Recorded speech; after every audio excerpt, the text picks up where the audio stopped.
Ito yung Private Pro. Ganda ng speaker niya mga bossing. Pure carbon cloth. Good day mga bossing. Wala pang date yung arrival opening ni Japan Surplus Bigayan. Pero ipapasilip ko na po sa inyo yung mga speaker po nila ngayon. Boss, disclaimer lang po mga boss. Hindi po ako magaling sa mga amplifier at saka speaker. Ginagawa ko po mga boss, pinapakita ko lang po sa inyo. Meron po sila mga speaker po dito. Alam ko naman po mga boss na di po detailed yung pagbibigay ko ng info po sa inyo about po dito sa mga speaker po ni Japan Surplus Bigayan. Kung gusto naman po talaga bumili ng mga amplifier or speaker, pasyalan nyo po sa location ni Japan Surplus dito sa may Ramar Village, ayan, San Fernando City, Pampanga. So nilalagay ko naman sa comment section yung address mga boss, no? Meron na rin pong yan, Google Map, no? Naka-indicate na po yan. Yun mga boss, start po tayo dito sa Ramsa. 160 watts po yan mga boss, no? Wall mount po siya. Ayan, good condition po. Dalawa, pares na po yan. Pero wala pang presyo yan mga boss dahil ito po ay pasilip pa lang po. Napasilip natin itong Diaton na DS600Z.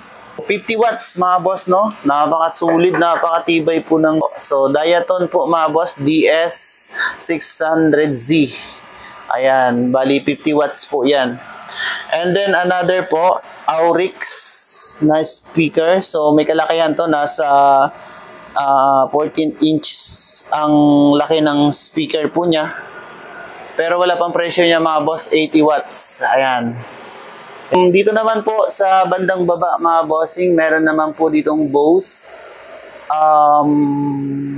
60 watts po ito mga boss, no? 8 ohms ang impedance po niya. Yan, 60 watts, mga boss. Ayan, new arrival yan, mga boss, kaya wala pang presyo yan, mga bossing. Okay, and syempre, hanapin nyo po si Sir Chris. Inquire po kayo, hanapin nyo po si Sir Chris. Ayan siya. May number yan sa video po natin. 60 watts nga pala ito, mga bossing, no? So, ayan, nakita nyo naman po. 8 ohms po yung impedance yan. Pares na siya. So, ito po pala, mga boss, hindi ito new arrival. Itong isa na to, no? 160 watts din po yan. May presyo nga po pala yan. Pero ang alam ko, tentative price pa yun mga boss. Pwede pong bumaba, pwede pong tumaas yan. Yan po ay hindi new arrival, no? Yung isa, yung una kong pinakita new arrival po yun. Ito po yung Bose na speaker na to. Itong dalawa na to. So, pareho pong new arrival yan mga bossing, no? Kagaya rin po yan ng una kong pinakita mga bossing. Ayan, available yan sa new arrival nila. Wala pang date kasi mga bossing, no? And then, may napasin din po ako dito mga boss. Ito po yung Private Pro na Pioneer SX720. So, pares na rin po yan mga bossing. Ganda ng speaker niya mga bossing. Pure carbon cloth. Alright. Ayan, pares na po yan mga boss. Nandun sa likod yung kapares po niyan. And then, another Panasonic mga bossing, no? Available din yan. Pero wala pang mga presyo yan mga boss. Ito po, Victor. Wala pang presyo yan mga bossing. So, okay, dito na po tayo mga bossing sa mga amplifier po nila. Ayan, kung hanap nyo naman po mga ganitong klaseng amplifier po mga bossing. Ayan, ito po, hanapin nyo po, 123. Yan po yung mga new arrival po. Ang hindi mga new arrival po, ayan ito yung 121, 122, hindi po new arrival yan. 122, hindi po yan yung arrival. Yung 123, yan po yung arrival mga bossing. So, yan lang po yung papakita ko sa inyo mga boss dahil ito po yung mga new arrival nila. Yamaha na 200 watts. Okay. Ito po mga boss, good condition, 200 watts with remote na po ito. Kasi wala pang presyo yung mga boss, new arrival yan. Yamaha. Ito naman po, Denon. Tested okay, 195 watts po siya. 100 volt nga po pala itong mga Japan Surplus mga boss. Hindi po ito 220.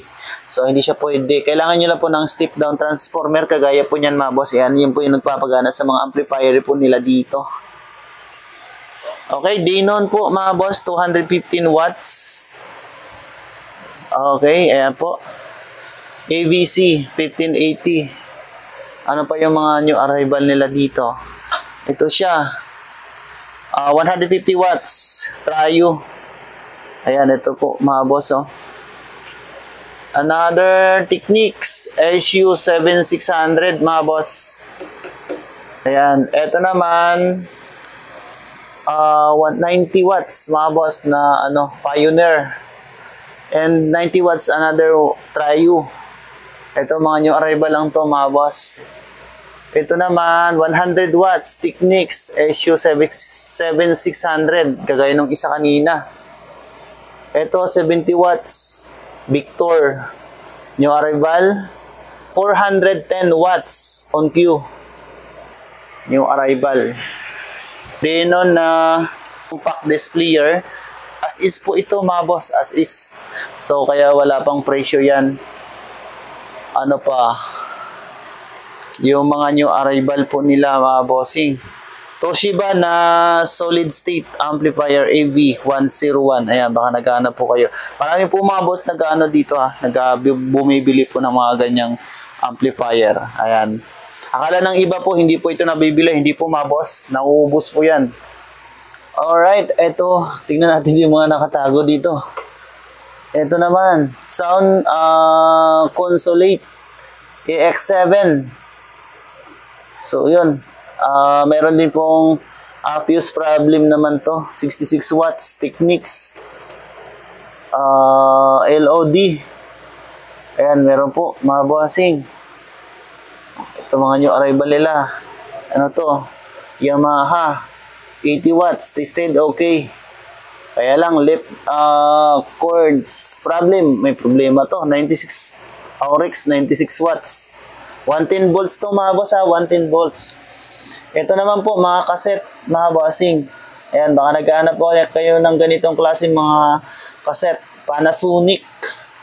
So, yun po. Ba? Ayan o, mga new arrival po yan. Ito pa, meron pa o. Ayan. Panasonic.